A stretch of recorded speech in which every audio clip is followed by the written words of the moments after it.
Lagi dan lagi, Sultan Jogja berhasil tanda kutip menampar pejabat yang ada di republik ini. Tonton videonya. Ya, Jogja sering dibully oleh orang-orang ataupun netizen bahwa Jogja masih main raja-rajaan dan satu-satunya wilayah di Indonesia yang masih feodalnya kental banget. Karena kita tahu bahwa Yogyakarta merupakan satu-satunya wilayah di Republik Indonesia yang masih menggunakan asas monarki, di mana pemimpinnya dipimpin oleh seorang sultan yang bergelar Ngarso Dalem Sri Sultan Hamengkubuwono Kaping Sedoso. Dari video tadi, apa yang unik? Sri Sultan Hamengkubuwono Kaping Sedoso menemui para demonstran diiringi oleh Gending Rojo Manggolo. Apa kaitannya antara Gending Rojo Manggolo dengan menemui demonstran? Jadi begini teman-teman, Gending Rojo Manggolo itu biasanya dibunyikan ketika sang sultan itu miyos atau menemui tamu negara. Jadi gending itu tidak bisa dibunyikan sembarangan kecuali sang sultan menemui orang atau pihak yang dianggap sebagai tamu negara.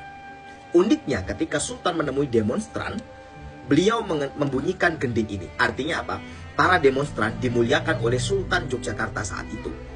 Sultan menganggap bahwa para demonstran itu adalah tamu negara, yang dimana para rakyat mengemukakan pendapatnya di muka umum.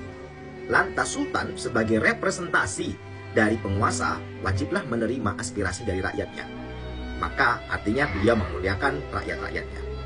Beliau nyawiji atau menyatu bersama dengan masyarakat, yang dibuktikan dengan beliau tidak menggunakan pengawalan ataupun beliau menggunakan pakaian yang wah-wah gitu. Dan beliau tahu bahwa masyarakat Jogja sangat mencintai sultannya.